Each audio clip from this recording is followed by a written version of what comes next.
Hello, everyone. I'm glad you saw my last vlog 3 that I recorded in the hospital, however you may want to sign hospital. And now, Chrissy is thrilled to be back home. Yes, finally. Yeah, she's very excited. She let out a sigh of relief. Yes, I am home. Yeah, so she's much more comfortable for her. Home is her place of peace. Yes, and I get to be more connected with the family. Yes, she gets to see the girls more instead of less because they're always so busy. So now that she's home, she can see the girls more often. And now we wanted to be a bit more clear about what's happening this week. I know you're already aware of her cancer diagnosis and her chemo treatments, and she had the port removed, and she had severe sepsis, bacterial sepsis, an infection, which is quite a serious infection. And now she is back home and she will continue with her treatments of antibiotics, which will be every day, 3 times a day. And I will be taking care of that. So, we'll have to put in antibiotics into her PICC line that she has, as you can see here. It's a line that is connected that goes, takes medicine up to her heart. And it goes through her blood vessels, her veins. And it's called PICC, P-I-C-C, which means peripherally inserted central catheter.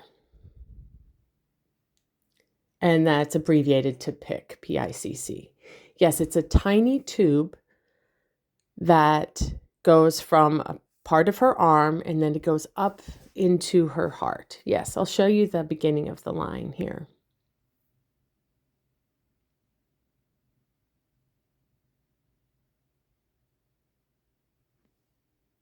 Yeah, and the purpose, yes, it is used for, you can take a blood draw or use it for antibiotics or an IV or nutrition as well.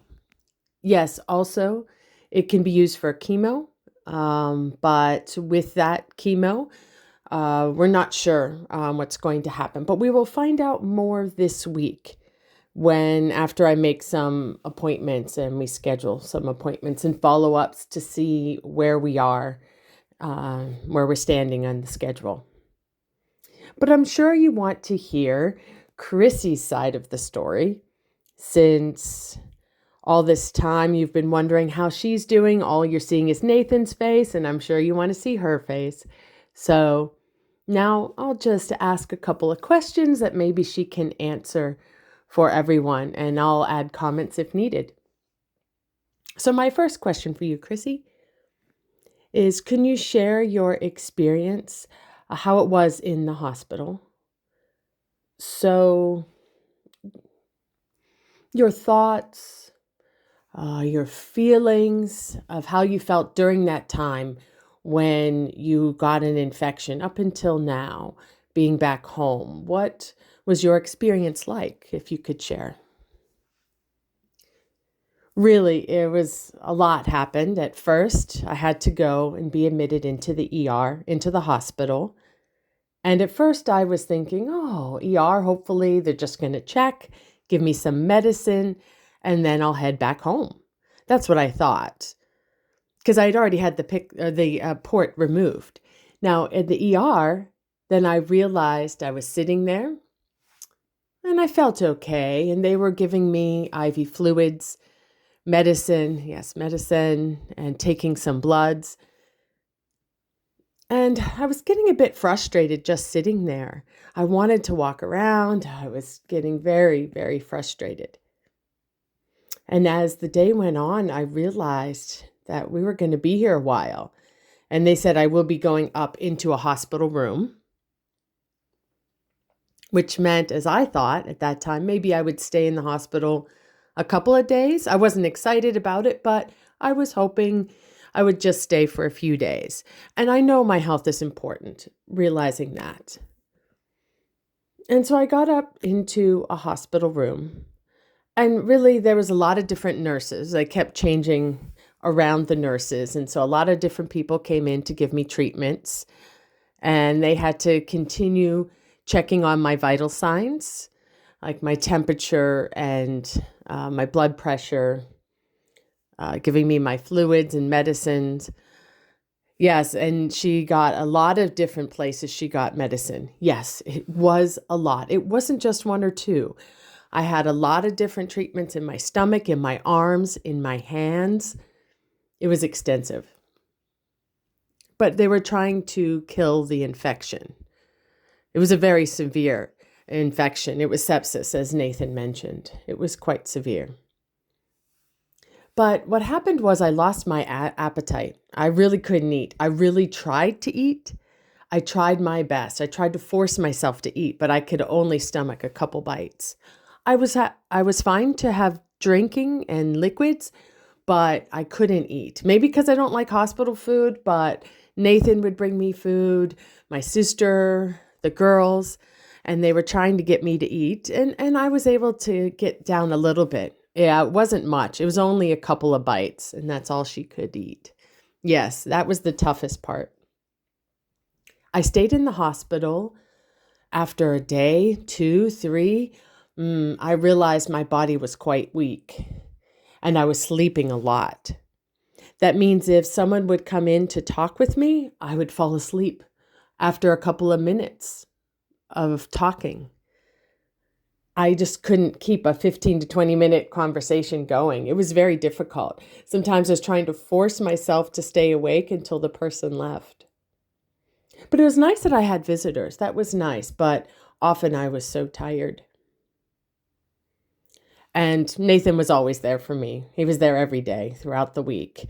He helped out a lot. And the nurses too. Really, there was a lot. I felt a lot because of the medicine and IV and everything. I was so tired, and my mouth got swollen. The inside of my mouth was swollen, but fortunately that has now gone down. I also noticed too that I did have some hair loss, and different things came up for me that I realized this was incredible experience. And some days I would have bad days, and I'd go up in my spirits and down in my spirits and energy. And they kept testing me. For example, I'd go for a test, and then they'd get the results, and then they'd check to see where I was as far as my progression of healing. And that continued on. And also, maybe after a couple of days, I moved to the seventh floor. Yeah, it was after 3 days. Yeah, I was on the sixth floor for 3 days. Yeah, that's a cardiac specialist floor. Yeah, they focus on the heart. Yes, and after that, I went to the seventh floor.